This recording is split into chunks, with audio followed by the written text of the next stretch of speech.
You're such an asshole. All right, gather up, lieutenants and economists. Time to have a little heart-to-heart, come-to-Jesus meeting talk for you older people.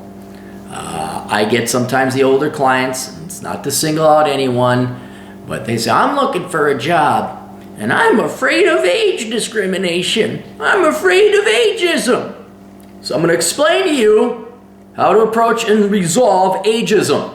For those of you who are worried about age discrimination, I'm too old. Okay? We're going to take a very literal, realistic, and because it's literal and realistic, it means it's going to be completely effective. We're going to solve your problems of age discrimination and ageism right here. Too fucking bad for you. I know your little hearts and your little feelings are hurt, but hear me out. I am short. Not terribly short, but I'm shorter. I'm shortish. What good does it make me or do me to complain about how women prefer tall men? All right? It's not that I'm fat. You can control being fat. It's not that I have acne. You can change your diet and you control that. I am short. I was born with the genetics with a hard rule that I would never be more than 5'9". Now, I can either accept this fact and say, all right, these are the cards that I was dealt, or I can painfully and pointlessly bang my head against this invincible, unbreakable, unmovable wall, which is what you people like to do about complaining about ageism, because I don't know if you knew this, you don't control how old you are. You are now 5 seconds older than when I started this sentence 5 seconds ago. It only goes one way. And so when people are like, I'm afraid of ageism, well, too freaking bad for you then. What do you want me to do about it? What are you going to do about it? Now here's where I think, let's try and do what we can. Let's focus. How about this? You could complain about it, but that's going to even not only worsen your mental situation because you're banging your head against the wall, but then people are like, well, look out for that guy or gal. They're always complaining about ageism. Well, the people don't hire the old people. Well, what were you doing when you were young?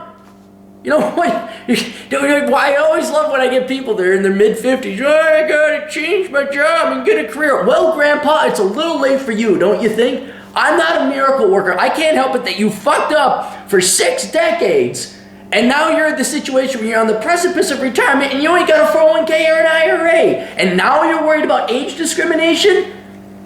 All the baby boomers, I don't know how to use Excel. Well, I don't know, maybe get some skills? See, I don't believe in ageism. I don't believe it. They can't tell your age when you apply for a job. And if you have the skills, which, God almighty, you baby boomers just do not want to go back and learn the new skills, do you? Excel is old school, man. And here, I don't want to go to, I might be discriminated. No, it's your lack of skills. Your modern day current skills that don't exist. That's what you're being discriminated against. But this is all moot and academic because ultimately it doesn't matter. You are the age you are. And if you're old, it doesn't change the course of action you must take, and that is to skill up and apply. Because what's your other option? What's your choice? Not try anymore? Then it's a self-fulfilling prophecy. Then you've succumbed to defeatism and woe is meism. And then you are going to be guaranteed to fail. It doesn't matter if you're 65 or 26.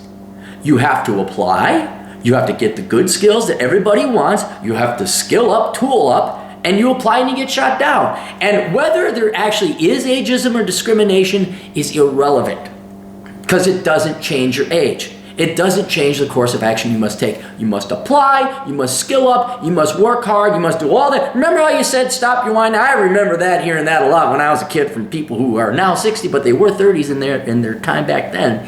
Stop whining. Stop complaining.